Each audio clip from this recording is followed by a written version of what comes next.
place for one and all, the Bhakti Marga.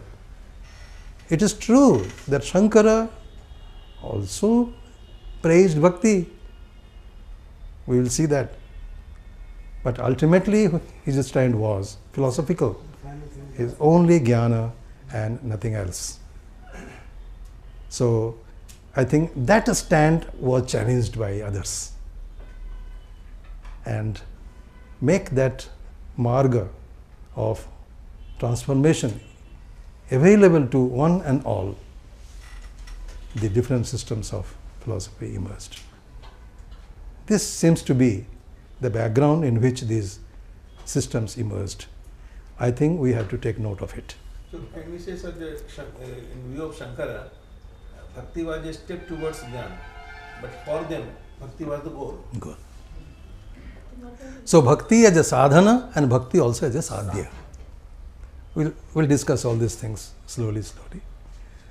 So I am not wasting your time, I hope. All this I have told only for Narada Bhakti Sutra. That unless you are ready with this kind of a background, perhaps you cannot enjoy the text that we are going to read. We will do something more now. We have to again go back to the Vedic period. I had told you that the philosophical questions had already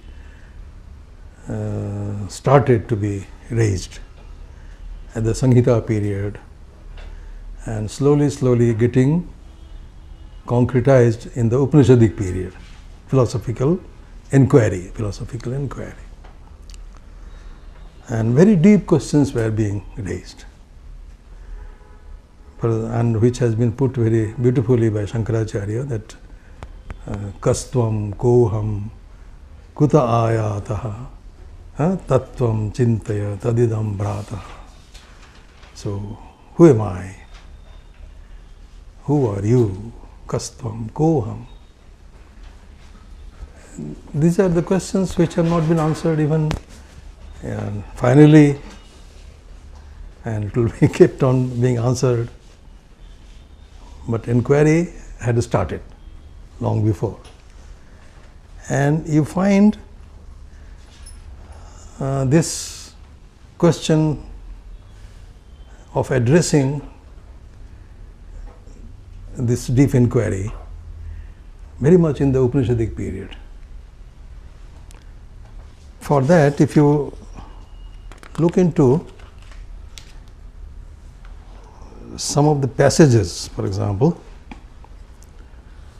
now one story is very well known to you of the Bhrigu, the Taittiriya Upanishad.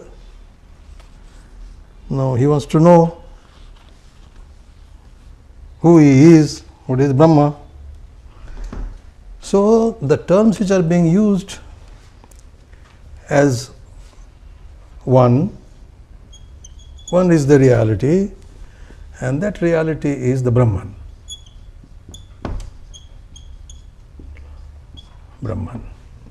So the Brahman, the all plurality has emerged. This is one. Now the question is that Brahma is the source of the plurality.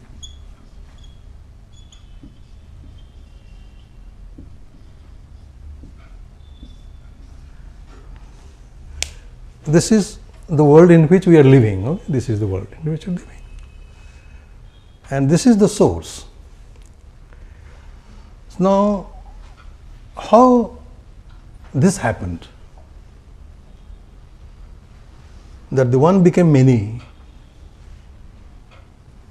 or one appeared as many. These two positions have been taken, we have seen. Either one has become many or one appears as many. Shankara says one appears as many. Nevertheless, he has to explain how the plurality has come from one. So, this Brahman is to be now classified as Nirguna Brahman and Saguna.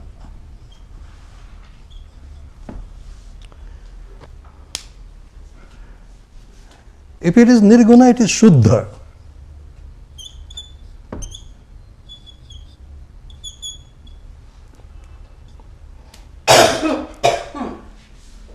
Shuddha, without any attribute.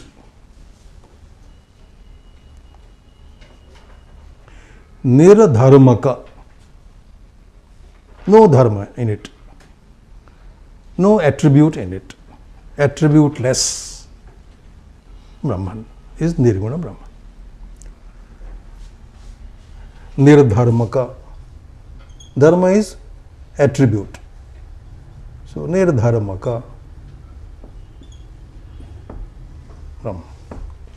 If it is Nirdharmaka, then how can creation take place? You see, that is the problem now. Now let us start from analyzing how, say, I am writing on this, I am creating something. So if I am to be attributeless, that means I have no knowledge, I have no desire, I have no volition. Then how can I create? Are you getting the logical question? If the Brahman is treated as Nirguna, Shuddha, Nirdharmaka, attributeless, pure, how can he create? Because our experience is that the creation takes place only by a person who has knowledge, who has a desire to do, who has a volition to do. So jnana, ichha and kriti, these three should be there with the creator. Let us say human creators. We are jiva, we are called technically jiva. So jiva should have this is all experience, our experience. Then similar such situation has to be created to him also or not, if he has to be created. These are all philosophical imagination, okay? Philosophical imagination, building. What Shankara does is, he creates from Brahman an entity called Ishvara. Brahman is Nirguna, Nirakara. And to make Ishvara, he puts an entity, he posits, I should say. He assumes, posits in the Brahman. In the Brahman, he brings one entity called Maya. Now this is a dharma, property, postulated. It is not there.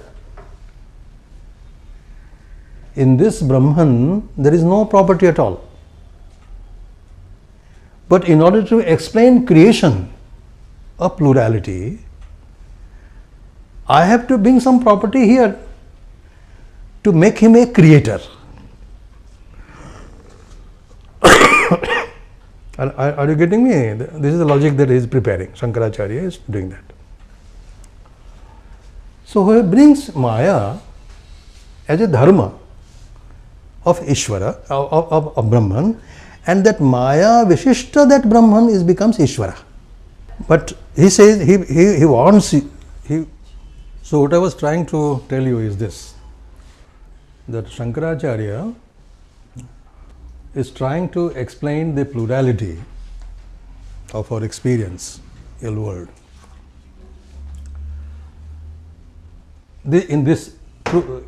Through this method. He says that the Veda tells that Brahman is one, only one. And I will give you some passages from the Upanishad on which he is depending. All depend actually.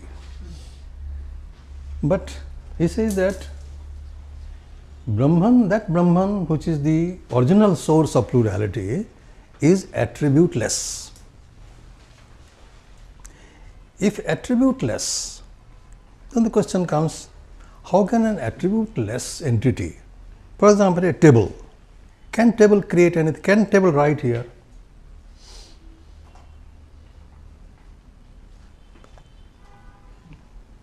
So then what will happen? How that Brahman will bring about the plurality of this creation?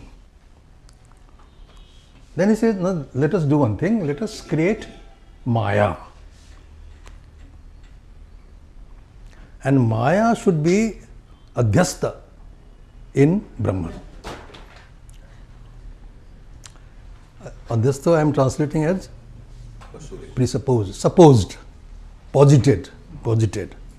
Let the Maya be posited in the Brahman to make Brahman a creator. That creator Brahman should be given a name called Ishvara. So Brahman is not creating, Ishvara is creating.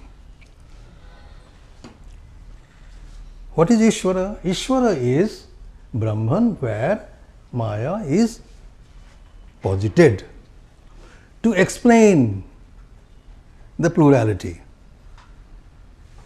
In reality, is not the fact. Which is not the fact in reality. But reality is only one, attributeless. This is the method adopted. The Bhakti Vedantins, on the other hand, also accept Maya.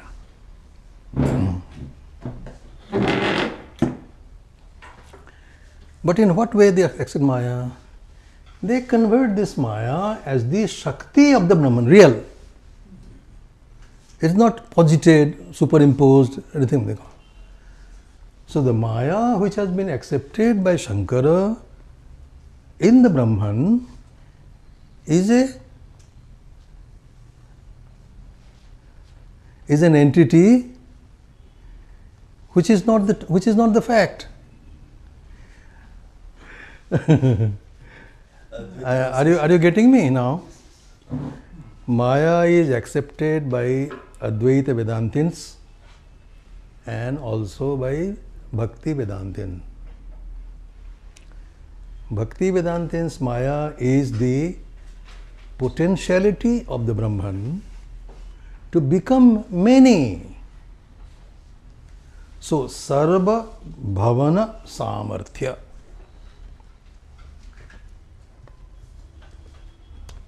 That Maya is Sarva Bhavana Samartha.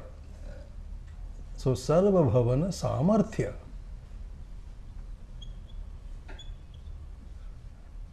is a Shakti. It is real and it is an attribute of Brahman.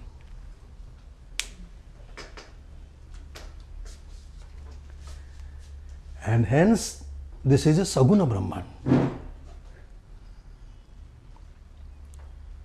Are you getting me now? They don't want to, they are contesting now, Advaitins, that there is no need of going for Nirguna Brahman. This is enough. Saguna Brahman is enough. It has the potentiality, though it is one, but it has the potentiality of becoming many. So, Sarva, anything and everything it can become. So, Sarva Bhavana becoming, Samarthya, the potentiality. So, it has the potentiality of becoming the whole plurality of the universe. So, the entire universe can be created from the Brahman. In this way, the Brahman is the creator of the universe. Now, he can be creator, Brahman is the creator. So, reality is not one without an attribute, is the stand of the Bhakti Vedantins. Whereas Shankara's reality is without an attribute. Now, the entire samsara, the entire universe, since it is posited, when a sadhaka, when will be going to get rid of the samsara, so when samsara will not be there, to explain the samsara alone Maya was posited. Maya will not be there. So then what will happen? Sure. The jiva will be identified with the Brahman.